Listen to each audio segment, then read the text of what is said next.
Hello, welcome to another PlayBASIC blog. Today's the 20th of August 2018.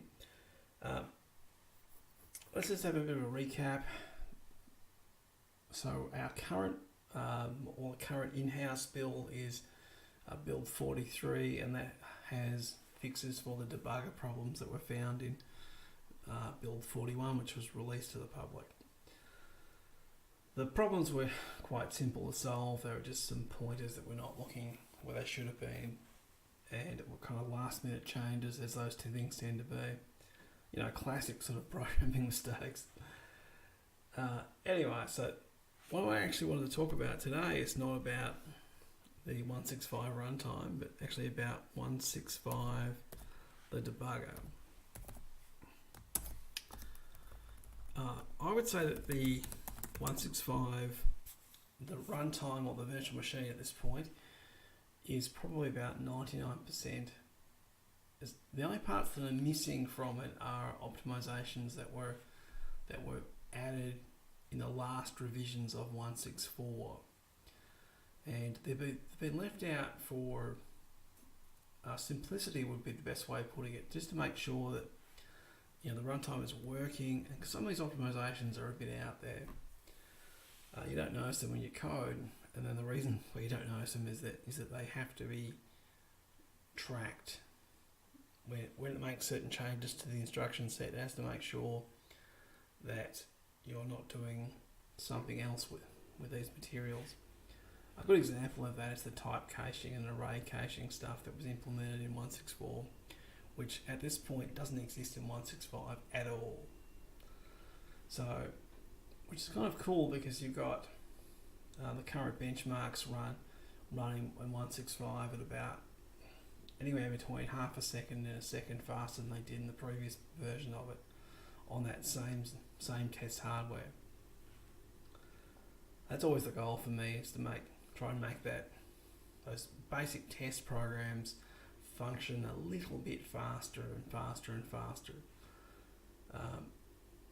Doesn't always work. Some ideas actually end up being implemented and then taken out because they weren't actually better. They were better in the tests, but in real world experience, or sort of a real world practical situations, they just weren't worth it.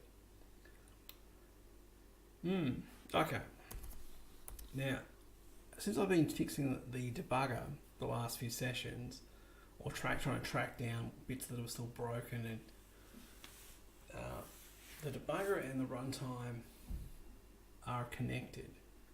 And this is something I wanted to actually separate. And this another one of those problems where you've got these kind of dependency sort of chains. You've got the compiler at the top. This is how it used to work. Then the runtime is dependent upon the compiler, and the debugger is it's dependent on sort of both. What we want to get to, or what we are at now with the compiler and runtimes, we have our compiler up here, and we have our runtime here. They're actually separate. They're not. The compiler is just passing information to it, and then once it gets started, it's not actually referring back to those original tables at all. What the debugger does, and it's too much work, I would say, to get rid of it all, but I'd like to. I'd really like to. If I look at the debugger itself, now most people think of debugging as kind of a step process, and sort of modern programming environments have debugging tools built into them. Whether you like them or not, that's kind of irrelevant, but they do have them. And I always liked the idea of that you could stop the program and see everything about it. You could look at everything while the thing is running. That was the fantasy. Didn't quite eventuate, but you can see where I'm going with that. If I just start, open a blank project. Just have, you know, a nothing program, just call sync and then wait key. F7 to run with debug mode, enable. If I pull the windows around, it should remember where this stuff was next time. Not really a big deal. So the current debugger, we have a program view, a variables view, a console, which is when we do print or hash print statements, and a state. The state gives us this kind of overview of what's happening inside the program at that particular time. So it gives us an idea of how many banks we are using, how many cameras we're using, how many files are active, how many fonts, how many images, sprites, shapes in this case, and so on. That's one of those points where I would have loved to have had kind of interface there where you could click on the sprites and view the sprites in memory, or view images in memory, for something like that. Not that practical.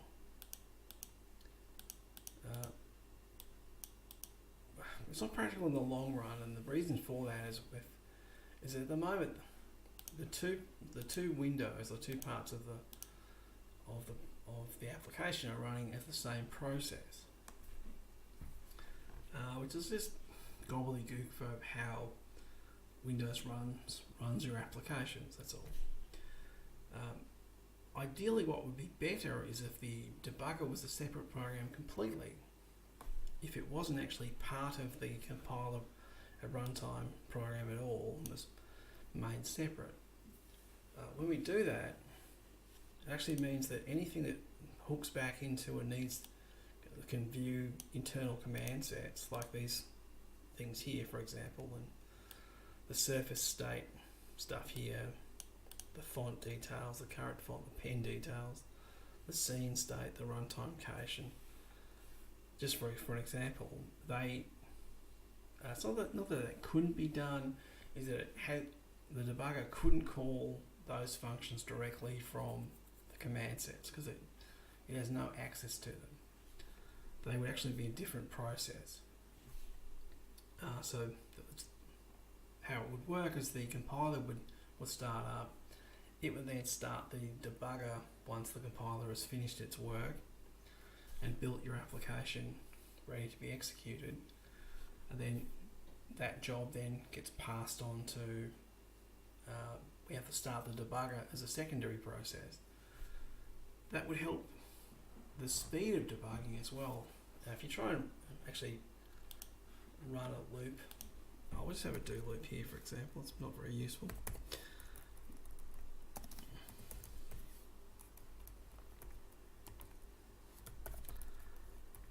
Yeah, a bit of a clear screen, standard garbage code. We'll just have counter, adding that, and we'll print out counter. So very simple bit of code. If we run it normally, it will just run. And our speed is now being determined by the sync rate, which is the frame rate of the application. This here does synchronization to make sure that when the main screen is rendered, that it's rendered without tears, or you're seeing the final drawn image rather than a half drawn image. Yeah, it's more programmer gobbledygook, unfortunately. Alright, so if we run this in debug mode, step mode, which is F6, running the thing there, it's running, the frame rate's noticeably slower. I stop it and then I step forward. So I can step forward line by line if I like, or I can set the speed down the bottom. Speed's just a delay between each line, so I can kind of watch the program doing whatever it's doing. But that puts an enormous amount of weight on top of the whole thing. If I want to run it fast, even then it's still not very quick. If you look over here, the frame rate counter, we've kind of dropped down to something that looks more like you know, maybe 10 frames per second or something like that. Because what's happening is that single process has to update, has to execute the PB program, and then it's rendering this window.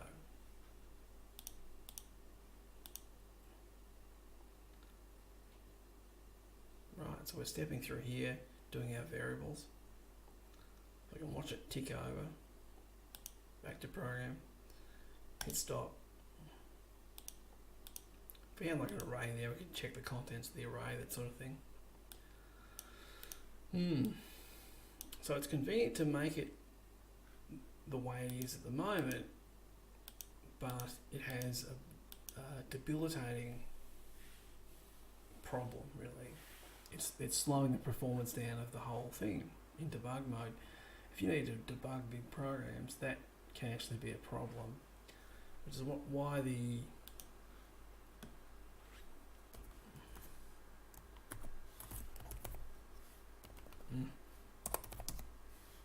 oh no, sorry, it's trace.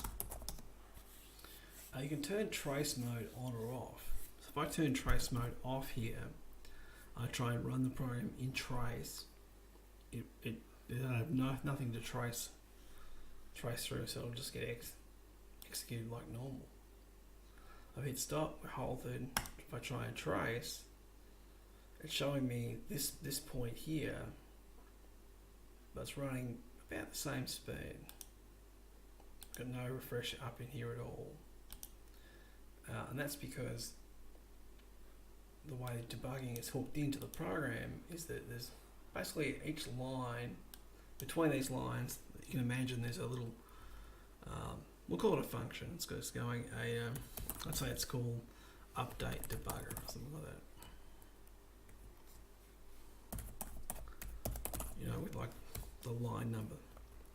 So the compiler actually inserts these calls between every single line.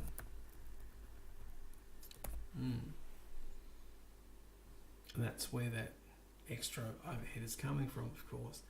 Now, even if we separate the debugger from the compiler, you'll still need something like that in it.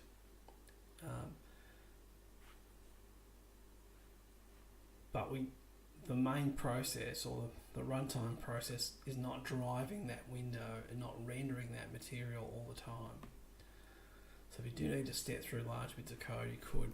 So we move the trace statement here. We can tell it to not trace. All right, we'll say don't trace the print statement, but trace the other stuff. Turn it back on again. Let's get rid of those bogus function calls. They're not existent. It just gives you an idea of how the compiler is building up your application for you. If we put in a for next loop here, it's probably more obvious. For loop equals 0 to 1000. Come back next, and we'll have some AA variable. We'll increase that just for something to do. So if I run this, we're not displaying AA, but we might as well draw that down the bottom there. Print AA. So that'll step by, well, blocks of 1000. Because each time we see it, it'll be incremented 1000 times more. Right, as expected. Now if I try and trace it with F6, same, if I hit stop, I try and step through it.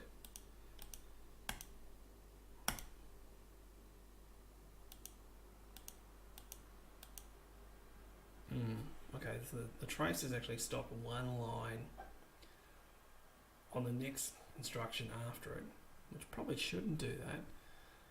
But we are using a very old version of PB here, so God knows if that's actually the same or different. Don't know. But we should notice that it's not stepping through the loop, because there's no trace management inside here. We can prove that to ourselves by just commenting that out and hitting F6 again. I step through this time. Hit stop. Step through. Now we're inside the loop, ticking over. look over here, you see loop counters increasing, AA is increasing. If we bump the speed up a little bit, just hit go, it's ticking over automatically for us. We watch it as like that.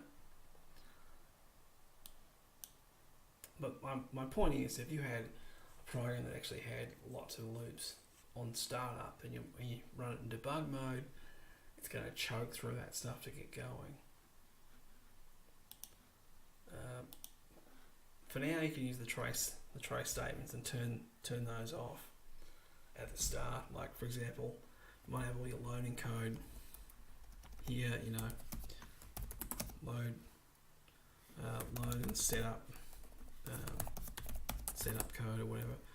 Once you know that, once you're happy with that stuff, it's working, you might just have trace off at the top, and then as you get down to the newest bits of code you're working on, you might just turn trace on.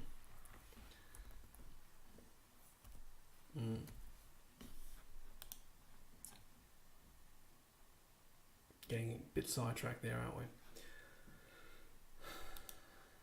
Alright. So at this point we have this model here where our compiler is free from the runtime. The runtime is free for the compiler. But our debugger has hooks back into both, unfortunately. It's asking requirements of the compiler, some of its structures, and it's getting access to the command sets directly, which it really shouldn't be able to do. Anyway, so it'd be nice to separate those things into two different programs, have them running as separate threads, and then you could have all kinds of crazy stuff in the debugger, and you still need a kind of a master and slave kind of setup, I would think, like a network between the two. This is normally how it's done. Some shared memory, which is kind of a standard sort of Windows concept. I mean, in the good old days, you could just have some memory that was, allocate some memory and just pass the address, but you can't do that in modern applications. What I do like the idea of though is, if in a debugger, we've got a save variable feature. If we just kind of run that again, actually, might have a look at adding some of these things in to see if they're. No, what have we done? Back to here. Right, just F7 for normal. If you use F7, the debug hooks only exist around the sync statement. So this is a good way of just getting an idea of what your program is doing. It's a bloody NBN battery going crazy in the background. Annoying, stupid thing. So you can kind of stop your program and say, oh, well, okay, I've probably got a media leak somewhere in my program because it's creating more images than what it should have, or that sort of thing. You can do things, sorry, this is an older version. We've got a scene to console here. We also have in the updated versions, there's also a memory state, and you get some flags to do with settings and changing how the runtime is behaving while it's executing. There's a flag to enable automatic type allocation, which is kind of a built-in feature of old versions, but it's kind of being phased out over time. When you enable it, it means you can do some things that some people think you probably shouldn't be able to do. That's all. Like you can write to a type that doesn't exist, or read a type that doesn't exist, and what happens is that runtime catches that and goes, okay, if you try and write to a non-existent type, it just allocates one for you, which is convenient because it's taking away one line of code you would otherwise have to write. But sometimes that can get you into trouble. Like everything else, really. If you're not sort of careful what's going on, you can actually get backfire on you. Anyway, so what I was thinking about though is you could have under the file view over here, for example, you can actually not just save variables and save what's in the console window, which there's nothing in this program, but you can actually have, maybe a save image, or maybe, maybe something that you can, or even save the program state. You wouldn't be able to reload it. Reloading that would be very unlikely and would be problematic. It would fail. And the reason for that is that the PP level code can't see the internal states of the command set. So you have to write an interface to pull this data out, blah blah blah. It just gets messy as hell.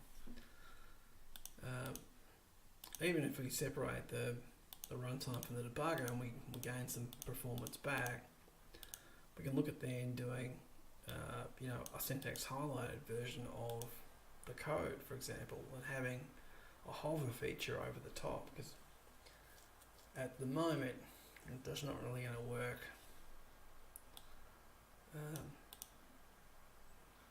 Anyway, if you've got any ideas for what crazy stuff you might like to see in the debugger in the future, definitely jump on the forum and put it in the thread, and we'll see how we go. No promises with this stuff. I'm just sort of putting the idea out there, really. So we'll see how we go. Anyway, thanks for watching, and I'll try and get the new build of 165C up either today or tomorrow. Till then, see you later.